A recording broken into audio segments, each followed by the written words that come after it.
गांव के कोने में एक छोटा सा टूटा फूटा घर था।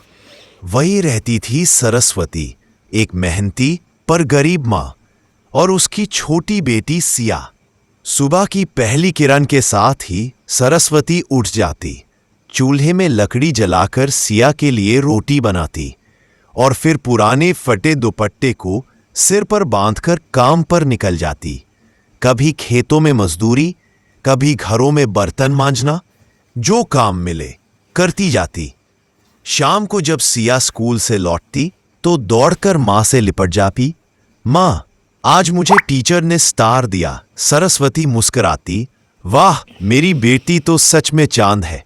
लेकिन उसी मुस्कान के पीछे छिपा होता था थकान और दर्द, जिसे वो कभी दिखाती नहीं थी। रात में जब सिया सो जाती, सरस्वती चुपके से भगवान की मूर्ति के सामने बैठ जाती। हे प्रभु, मेरी बेटी को इतना बड़ा बना देना कि उसे कभी झुकना ना पड़े। समय बीतता गया। सिया अब 10वीं क्लास में थी।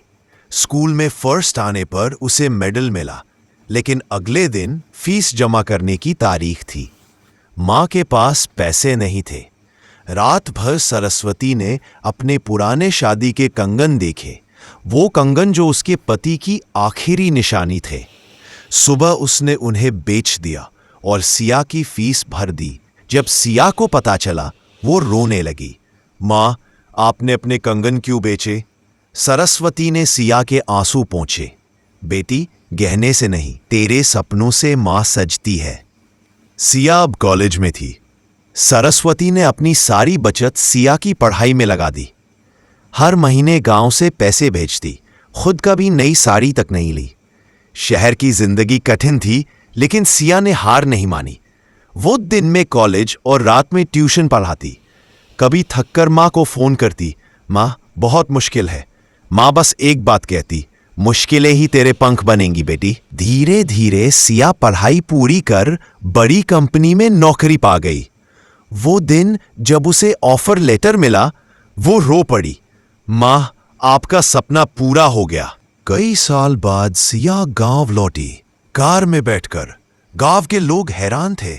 अरे, ये तो सरस्वती की बेटी है, शहर में अफसर बन गई। माँ के टूटे हुए घर के सामने कार रुकी। सिया भागकर अंदर गई। माँ पुराने कपड़ों में चरपाई पर बैठी भगवान का नाम ले रही थी। माँ, सरस्वती उठी, उसे देखा और आंखों से आंसू बह निकले। सिया ने माँ के पांव छुए। माँ, अब आपको कभी काम नहीं करना पड़ेगा। उसने माँ को गले लगाया और बोली, आपने जो किया वो कोई नहीं कर सकता था। अब माँ बेटी दोनों शहर में रहने लगे। सिया ने माँ के लिए नया घर खरीदा। हर सुबह माँ के लिए नाश्ता बनाती और कहती, अब मेरी बारी है माँ। माँ हमेशा कहती, बेटी, मैं तो बस इतना चाहती थी कि तू खुश रहे। अब मैं निश्चिंत हूं। उनके चेहरे पर वो सुकून था जो सिर्फ माँ के त्याग के बाद आता है। एक रात माँ की तबीयत अचानक बिगड़ गई। डॉक्टर ने कहा, अब कुछ ही दिन बचे हैं। सिया ने माँ के हाथ थाम लिए। माँ, तुमने मेरे लिए सब किया, अब मुझे मत छोड़ो। माँ मुस्कुराई, बेटी, तेरे जैसी संतान पाकर मैं अमर हो गई। अब जब भी तू किसी की मदद करेगी, समझना तेरी माँ तेरे साथ है।